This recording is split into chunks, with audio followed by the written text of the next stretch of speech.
여러분, 이 요한복음 17장은 우리들에게 어떤 장으로 인식되어 있는가 하면 굉장히 독특한 장입니다.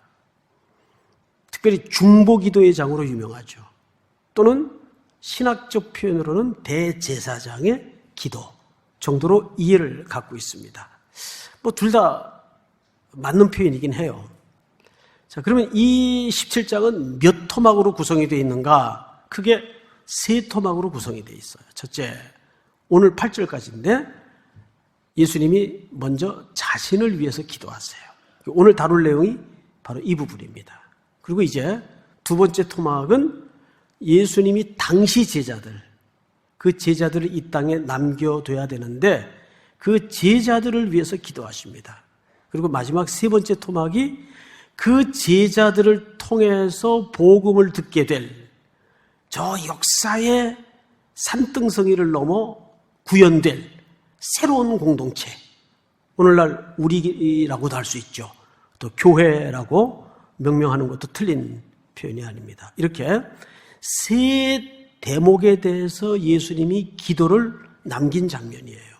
보통 다른 성경에는 예수님이 기도하는 장면, 또 기도를 설명하시는 부분, 또는 기도를 가르치는 내용, 너희는 기도할 때 이렇게 기도하라라든지 이런 표현은 우리가 자주 볼 수 있는데 드물게, 아주 드물게 예수님이 직접 기도하시고 그리고 그 기도한 내용이 유난히 상세하게 기록된 내용이 바로 오늘 요한복음 17장이에요. 그래서 신앙생활을 좀 했다 하는 분들은 요한복음 17장을 아주 좋아합니다. 왜 좋아하는지는 잘 모르겠는데 나름 요한복음에서 어느 장이 제일 좋냐 그러면 대부분 17장이라고 말할 정도로 요한복음 17장은 그런 의미에서 우리 성도들의 신앙에도 굉장히 밀접되어 있는 장입니다. 자, 그러면 그 장을 좀 깊숙이 들어가 보도록 하겠습니다. 1절을 한번 보십시다. 1절. 예수께서 이 말씀을 하시고 눈을 들어 하늘을 우러러 이르시되 아버지여 때가 이르렀사오니 아들을 영화롭게 하사. 자, 앞을 잠깐 보십시다. 보통 중보기도하면 우리 인식 속에 어떤 이해가 편견으로 남아있는가 하면 누군가의 필요나 또는 누군가를 위해서 기도하는 걸 보통 중보기도라고 이해를 합니다. 맞아요. 그런데 뜻밖에도 이 중보기도의 장이라고 잘 알려진 요한복음 17장에서 예수님이 중보기도를 하시는데 첫 번째 타켓이 너도 아니고 남도 아니고 자신이에요. 제일 먼저 자신을 위해서 기도하세요. 어떻게 생각하세요? 이거는 우리가 평소 보던 예수님의 모습하고는 조금 상이하다, 틀리다 라는 생각을 갖게 합니다. 언제나 희생하시고 언제나 양보하시고 언제나 자신은 뒷자리. 근데 이상하게 중보기도의 장의 첫 번째 기도의 대상이 자신이에요. 여기서 우리는 편견을 하나 깨야 돼요. 보통 중보기도는 누군가를 위해서 기도하는 거 맞는 얘기인데 순서적으로 먼저 누구를 위해서 기도해야 돼요? 자신을 위해서 기도해야 돼요. 그 예수님이 왜 이러셨을까? 제가 2주 동안 이 본문을 아래로 위로 읽으면서 묵상하는 가운데 저절로 고개가 끄덕거려지더라고요. 그게 맞다. 그게 맞다. 상식선에서 한번 생각을 해보자고요. 지금 자신의 심정조차도 너덜너덜한데 가진 것도 없고 가난한데 누군가를 돕고 누군가의 유익을 주려면 우선 내 안에 내용이 부유해야 뭘 나눠줄 거 아니에요.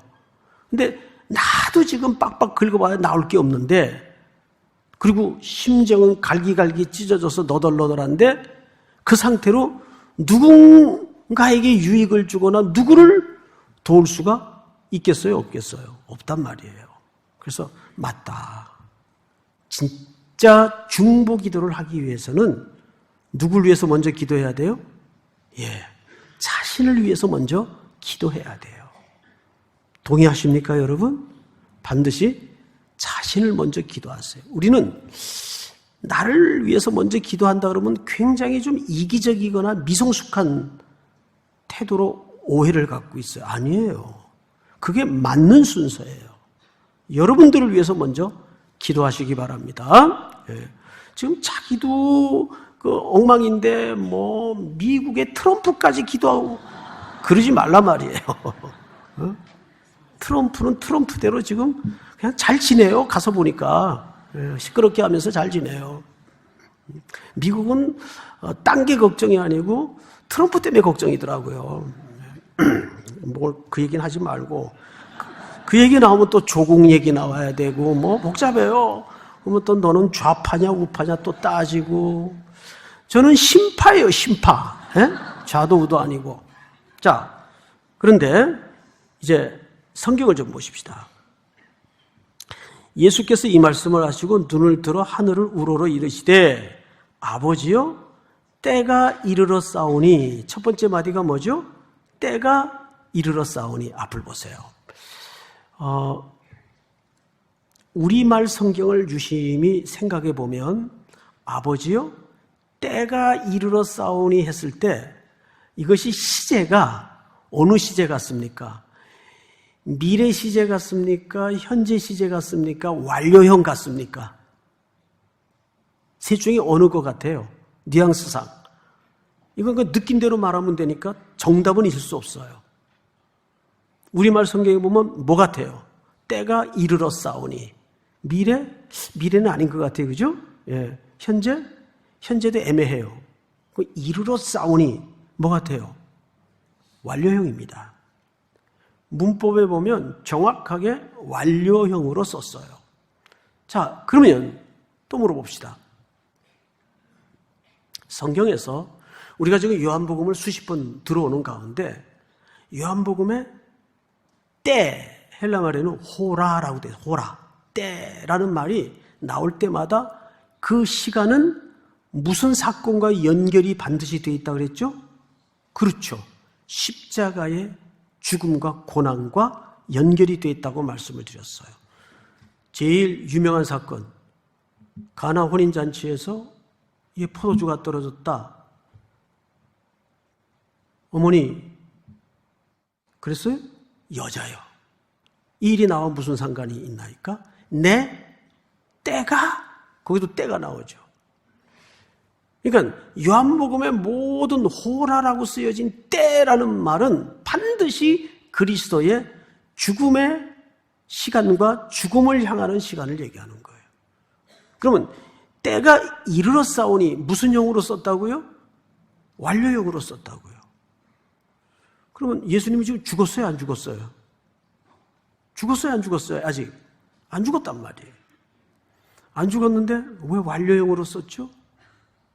예수님이 죽었사오니 이런 말이 된단 말이에요. 이 말은 이렇게 생각하면 쉬워요. 쉬운 걸 지가 어렵게 얘기해놓고 그런데 생각해보니까 그러네요. 그런데 우리가 그냥 밋밋하게 읽는 거하고 이 함의를 들춰내서 이해하는 거하고 좀 틀립니다. 그래야만 되는 이유가 있어요. 왜 완료형으로 썼는가 하면 이 완료형이라는 의미 속에는 시간이라는 개념은, 즉 시제라는 개념은 우리에게 필요한 거예요? 하나님에게 필요한 거예요? 우리에게 필요한 거란 말이에요. 하나님에게는 시제나 시간의 개념이 필요할까요? 안 할까요? 전혀 필요하지 않아요. 그러니까 하나님은 말씀하시면 그냥 존재하는 거예요. 맞죠, 여러분? 하나님은 완료형으로 말씀하셨으면 이 속에는 심지어 무엇까지 포함된 내용인가 하면 그리스도의 죽음과 부활과 승천, 다시 오심의 완성까지를 포함하고 있는 내용이에요. 그러니까 주님은 지금 때가 이르러 싸우니 완성되었단 말이에요. 이제 그 일을 더 공고히 하기 위해서 하나님께 뭔가를 좀 기도하기 시작했단 말이에요. 그러니까 예수님의 모든 사역의 본질적인 시작은 뭘로 시작하죠? 기도입니다. 이 기도가 왜 중요한지 결말에 가서 다시 말씀을 드릴 거예요. 자, 그런데 그 기도의 내용을 또 조금 더 들어가 보십시다. 때가 이르러 싸우니 아들을 영화롭게 하사, 또 앞을 보세요. 여기 아들은 누굴 가르칩니까? 예수님 자신을 얘기하는 거예요. 그러니까 이 말은 자신을 어떻게 해달라는 거예요? 영화롭게 해달라는 거예요. 간단히 얘기해서. 야, 이것도 좀 이상하다. 평소에 예수님의 모습이 예수님의 느낌이 아니에요. 예수님은 언제나 자신은 항상 뒤였어요. 그리고 모든 영광은 아버지께. 근데 여기서는 예수님이 자기를 좀 영화롭게 해달라. 영화나 영광은 같은 개념이에요. 그래서 여기 영화를 찾아보니까 독사라고 돼 있어요. 독사. 헬라 말에. 뱀을 얘기하는 게 아니에요. 그냥 발음이 독사예요. 그리고 영화롭게 하다는 독사죠. 이렇게 돼 있어요. 이게 무려 23번 기록이 됩니다. 그러니까 요한복음에는 이 영광 또는 영화라는 주제는 중심 주제예요. 근데 예수님이 여기서 자기를 영화롭게 해달래요. 즉 자기를 좀 영광스럽게 해달래요. 이것도 굉장히 예수님 평소의 모습과는 낯선 모습이에요. 과연 이 말이 갖는 의미가 뭘까? 그래서 우리가 신학 작업이라는 게 좀 필요합니다. 신학 작업하면 보통 어렵게만 생각하는데 절대 어렵지 않아요. 지금부터 설명을 좀 하나만 꼼꼼히 들어보시면 이해가 됩니다. 요한복음에는 이 독사 또는 독사조라는 영화 또는 영화롭게 하다라는 말이 등장할 때는 짝꿍 단어가 반드시 따라다녀요. 그 짝꿍 단어가 뭐냐면 호라, 때라는 단어입니다. 1절에도 때라는 단어가 영화라는 단어와 함께 나왔어요? 안 나왔어요? 나왔죠. 근데 다시 상기하자면 이때는 무슨 때를 얘기한다고요? 십자가의 죽음의 때를 얘기하는 거예요. 그러면 3단 논법에 의해서 이런 결론에 이르게 됩니다. 예수님이 자기를 영화롭게 해달라는 말은 무슨 사건을 염두에 둔 발언일까요? 십자가의 그 죽음의 잔을 잘 감당할 수 있도록 도와주십시오. 그 말이에요. 그러니까 여기서 예수님은 소위 우리식 개념처럼 뭐 잘 먹고 잘 살고 인간적인 영광을 자기에게 달라는 그런 세큘러한 세속적인 개념이 아니에요. 여기서 예수님이 자신을 영화롭게 해달라는 말은 즉 그 십자가의 죽음의 잔을 내가 잘 마실 수 있도록 아버지여 나를 좀 도와주시옵소서. 여러분, 이 십자가의 죽음의 잔은 마지막까지 예수님에게 갈등이었어요? 갈등이지 않았어요? 갈등이었어요. 십자가를 지기 전 마지막 날 밤 겟세마네 동산에서 예수님은 처절하게 기도합니다. 아버지여, 할 수만 있다면 이 잔을 내게서 지나가게 하여 주시옵소서. 그러나 내 뜻대로 마옵시고 아버지의 뜻이 이루어지기를 원하나이다. 마지막 날밤까지 주님은 이 문제를 가지고 싸움하시고 씨름하셨어요. 그냥 덜커덕 마신 게 아니에요. 그러면 예수님이 도대체 고뇌했던 그 고뇌의 본질은 뭘까요? 십자가에서 못 박으면 아플까 봐? 아버지와의 단절이었어요. 아버지께로부터 버림받는 순간이었어요. 아버지는 이 아들을 놓아야만 했어요. 그래야 뭐가 이루어지기 때문에 우리의 영원한 생명을 얻는 구속의 사역이 이루어지기 때문에 이 아들은 뭐 때문에 오셨어요? 그 일을 위해서 육신의 몸을 입히고 하나님이 육신의 몸을 입고 오셨다고요. 그게 성육신 사건이에요. 그가 우리 가운데 거하시며 우리가 그의 영광을 보니 독생자의 영광이요. 우리 가운데 거했다라는 말은 육신으로 텐트를 쳤다, 장막을 쳤다 그 말이에요. 사랑하는 우리 사미래 성도 여러분, 그러니까 여기서 예수님이 나를 영화롭게 해달라는 말은 뭘 잘 감당하도록 기도하신 거죠? 그 십자가의 죽음의 쓴 잔을 내가 잘 마실 수 있도록 저를 붙들어 주시옵소서. 이게 예수님에게는 뭐였어요? 영광이었어요. 영화였어요. 그러니까 예수님의 영광과 영화의 본질은 우리가 이해하는 본질과 사뭇 다릅니다. 어떻게 달라요? 우리는 높은 자리에 올라가고 박수 받고 면류관 쓰는 게 영광인데 예수님의 영광은 아버지의 보내신 뜻을 성취하는 게 예수님에게 영광이었어요. 자, 세 번째 토막을 볼까요? 1절 끝에 보니까 이렇게 되어 있습니다. 아들을 영화롭게 하사 아들로 아버지를 영화롭게 하게 하옵소서. 자, 앞을 또 보실까요? 내가 영화롭게 돼야만, 내가 그 죽음의 잔을 잘 마셔야만 이게 누구에게 영화롭게 된다는 겁니까? 내 아버지께 영화롭게 된다는 거예요. 그러면 왜 이게 아버지께 영화롭게 됩니까? 자식이, 아니 아들이, 독생자가 죽는 문제인데 그 아들을 사랑 안 했나요? 아니에요. 이 영화 속에는 무엇이 감춰져 있는가 하면 아들을 내어주시기까지 사랑한 우리를 향한 사랑의 기초가 그 속에 담아져 있는 거예요. 그러니까 아들의 영화나 아버지의 영화는 본질이 같은데 이 공통분모가 최대 공약수가 뭐냐 하면 하나님이 세상을 이처럼 사랑하사 우리를 향한 사랑이었다고요. 그래서 그 아들을 십자가의 대속의 제물로 보내신 거예요. 그냥 소풍 보내듯 보낸 건가요? 아버지의 가슴을 찢는 심정으로 아들을 보냈는데 그 아들도 그냥 아버지가 보냈으니까 그거 순종한 게 아니라 당연히 아버지의 뜻이니까 순종했는데 아들도 기꺼이 스스로 십자가에 자기 몸을 내어놓으셨어요. 그 속에는 무슨 사랑이 기초한 거죠? 우리를 향한 사랑이 기초된 겁니다. 그러니까 아들의 영화 속에 아버지의 영화가 같이 본질이 담아져 있는데 그 공통분모는 우리를 향한 사랑이었구나. 그것이 가장 적극적으로 꽃피워진 현장이 어디입니까? 어디예요? 십자가. 십자가예요.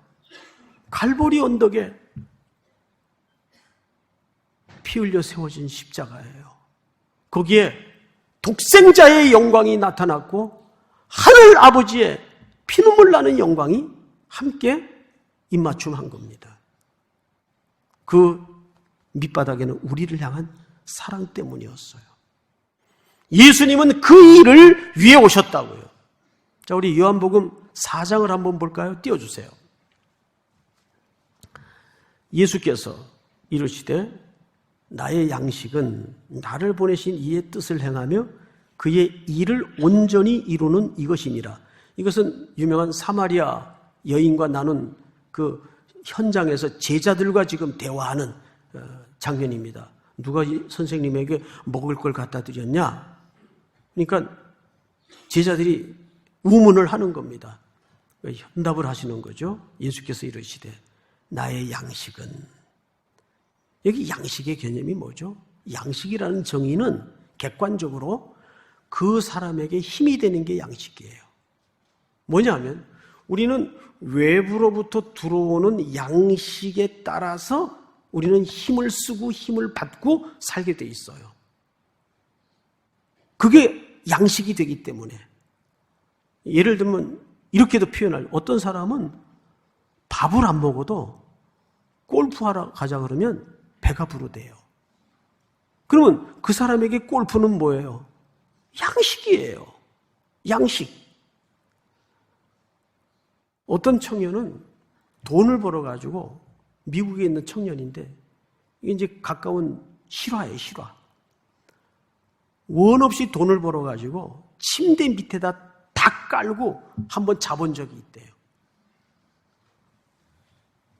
하루 종일 밥을 안 먹어도 배가 부르더래요. 그러니까 그 사람에게 양식은 달러였어요. 달러. 그러니까 양식의 정의는 그 사람에게 힘이 되는 게 양식이에요. 예수님에게 양식은 뭐예요? 나를 보내신 이의 뜻을 행하며 그의 일을 온전히 이루는 것이 예수님에게는 살아가는 힘이에요. 이걸 조금 더 구체적으로 35절 다 같이 시작. 너희는 넉 달이 지나야 추수할 때가 이르겠다 하지 아니하느냐. 그러나 나는 너희에게 이르노니 너희 눈을 들어 밭을 보라. 희어져 추수하게 되었도다. 이건 생명 구원을 얘기하는 거라고요. 그런데 이 끝부분에 보니까 너희는 눈을 들어 밭을 보라. 희어져 추수하게 되었도다. 뭐가 희어졌다는 얘기입니까? 밭이. 그러면 이게 고개가 다 벼들이 숙여져서 그 색깔이 희다는 얘기일까요? 제가 이거를 막연히 좀 알고 있었어요. 제 모든 지식이 늘 그래요. 얕고 넓고 막연해요. 근데 이번에 교회에서 이제 배를 해주셔서 이스라엘에 가서 현장을 다니면서 이제 장 교수님하고 이야기를 하는 가운데 이 본문을 얘기하시더라고요. 이 당시에 이스라엘 사람들은 우리나라도 그랬잖아요. 이렇게 염색을 하고 옷에 물감을 들여서 입고 다니는 경우는 거의 없었어요. 아주 귀족이나 왕족 외에는. 그러니까 되게 다 원단인 허연 옷을 입고 다녔다고요. 대부분이. 고대 사람들은. 그러면 추수 때가 되면 농부들이 그 허연 옷을 입고 그 밭 사이사이로 들어가서 다 허리를 폈다 숙였다 폈다 숙였다 하면서 낫질을 하겠죠. 그럼 멀찍이서 볼 때 밭 색깔이 어떻게 보였겠어요? 흰색으로 보였다 그 말이에요. 사람들이 입은 옷 색깔 때문에. 그러니까 사람들은 아는 거죠. 아유, 밭이 허연 거 보니까 추수 때구나. 그 얘기예요. 희어져 추수하게 되었도다. 근데 너희는 넉 달이 지나야 추수할 때가 이르겠다 하지 아니하느냐? 그러나 나는 너희에게 이르노니 너희 눈을 들어 밭을 보라. 희어져 추수하게 되었도다. 그 얘기예요.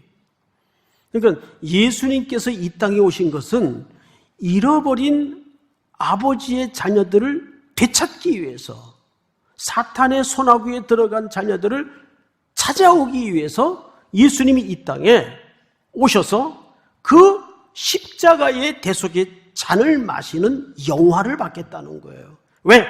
그 일이 아버지께서 나를 보내신 이유이기 때문에. 그 이유를 이루어 드리는 것이 아버지께 영광을 돌리는 일이기 때문에. 믿습니까? 두 가지입니다. 첫째는 그분의 말씀의 권위를 인정해서 그분께 말씀에 순종하여 살아내는 현실. 때로는 그 현실은 매우 반복되고 지리하고 답답할 수 있어요. 버려지는 시간 같은 경우일 수도 있어요. 따라서 합니다. 습작 없이, 걸작 없다. 버려지는 시간 같죠? 아니에요. 그게 버려지는 시간 같지만 그 시간이 녹아지고 쌓아져서 하나님의 타이밍이 오면 걸작의 의도가 드러나는 거예요. 그걸 잘 감당토록 하기 위해서 우리는 시시때때로 은혜의 보좌 앞에 담대히 구할 수 있는 저와 여러분들이 될 수 있기를 축복합니다. 잃어버린 기도의 자리를 회복하는 멋진 가을이 되기를 축복합니다.